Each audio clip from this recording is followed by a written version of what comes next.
Hello everyone, welcome to my channel Learn With Me. Today I am discussing a play Ghost by Henrik Ibsen. Ghost is a play by Norway playwright Henrik Ibsen. It was written in 1881 and first staged in Chicago. Ghost is a play that explores themes of secret, lies and coincidence of past action. অর্থাৎ ghost হলো একটি নাটক যেটা Henrique ইবসেনের দ্বারা লিখিত হয়েছে এবং এটি একটি এমন ধরনের নাটক যেখানে নামটা ঘোস্ট রয়েছে, তবে এখানে অশরীরী আত্মা বলে কিছু একটা জিনিস নেই। এখানে ঘোস্ট মানে বোঝানো হয়েছে যে অতীতের কিছু কর্মকাণ্ড যেটার কারণে তাদেরকে বর্তমানে সাফার করতে হচ্ছে। এখানে হেলেন অ্যালভিন নামে একটি মহিলা যিনি বিধবা, তার স্বামী মারা গিয়েছে এবং সে তার স্বামীর স্মৃতি উদ্দেশ্যে একটি অরফ্যানেজ স্থাপন করতে চাইছে। যদিও তার হাজব্যান্ড ভালো ছিল না, তার বিভিন্ন মেয়েদের সঙ্গে অবৈধ সম্পর্কে জড়িত ছিল মৃত্যুর আগে এবং তার একটি ছেলেও রয়েছে যার নাম হচ্ছে অসওয়াল্ড আলভিন। হেলেনের একমাত্র সন্তান অসওয়াল্ড আলভিন, যিনি এখন পেন্টার হিসেবে কাজ করছেন। এবং আমরা দেখতে পাই নাটকটিতে যে তার ছেলের একটি রোগ হয় এবং জানতে পারা যায় যে সেই রোগটি তার পিতার কারণে, জেনেটিক কারণে সেটি চলে এসেছে। Here are the main characters in Henrik Ibsen's play Ghost. এখানে আমরা কিছু প্রধান চরিত্র দেখতে পাই। Helen Elvin, Mrs Elvin. The protagonist, a wealthy widow who has built an orphanage in memory of her late husband. তিনি একজন বিধবা নারী যিনি তার স্বামীর মৃত্যুর স্মৃতির উদ্দেশ্যে একটা অনাথ আশ্রম তৈরি করার কাজকর্মে লিপ্ত আছেন। Oswald Alvin, Helen's son. হেলেনের একমাত্র ছেলে অসওয়াল্ড অ্যালভিন যে বাড়ি ফিরেছে এবং এখন সে একটি ভয়ঙ্কর রোগে ভুগছেন।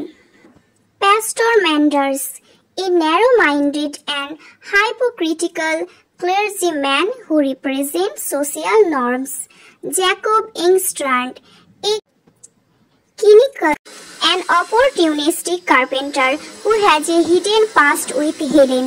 আমরা এখানে আরেকটা ক্যারেক্টার দেখতে পাই, Regina ইংস্ট্র্যান্ড, Jacob's daughter, who works as a maid at the Alvin household and has a complicated relationship with Oswald. এখানে রেজিনার পিতা হলো জ্যাকল ইংস্টার্ন, কিন্তু তিনি বায়োলজিক্যাল পিতা তার নয়, কারণ তার আসল বায়োলজিক্যাল পিতা হলো মিস্টার অ্যালভিন।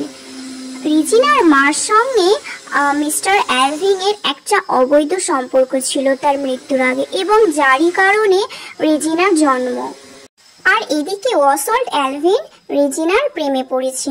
অসওয়াল্ড কিন্তু এই সিক্রেটের ব্যাপারে জানে না যে রেজিনা তার স্টেপ সিস্টার।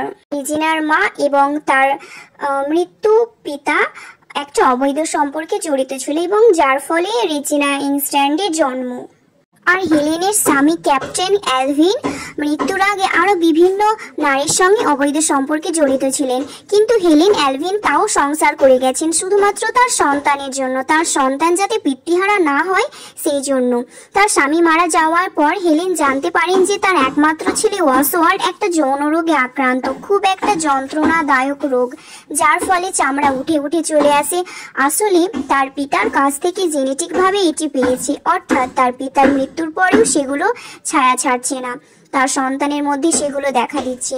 হেলেন আরেকটা জিনিস জানতে পারে যে তার সন্তান প্রেমে পড়েছে রেজিনা অসওয়াল্ডের। অবৈধ সন্তান এদের বাড়ির এক কাজের মহিলার সঙ্গে ক্যাপ্টেন অ্যালভিনের অবৈধ সম্পর্কের ফলে জন্ম। কিন্তু আমরা দেখতে পাই জ্যাকব ইংস্টার্ন রেজিনা এর বাবা, কিন্তু বায়োলজিক্যাল বাবা নয়। কিন্তু শেষে মরফিন নামক ওষুধ নিতে থাকে অসওয়াল্ড তার ব্যথা নিরাময়ের জন্য, কিন্তু এটার একটা সাইড ইফেক্ট আছে। অসওয়াল্ড যখন আর ব্যথা সহ্য করতে পারে না তখন সে তার মাকে বলে যে মা, আমাকে তুমি মরফিন এর ওভারডোজ দাও যাতে আমি মরে যেতে পারি। এবারে নাটকটার শেষে আমরা দেখতে পাই যে তার মা কি সিদ্ধান্ত নেবে, তার ছেলেকে মরফিনের ওভারডোজ দিয়ে মেরে ফেলবে না ব্যথায় ছটফট করতে দেখবে, আর এইভাবেই এখানে নাটকটা শেষ হয়।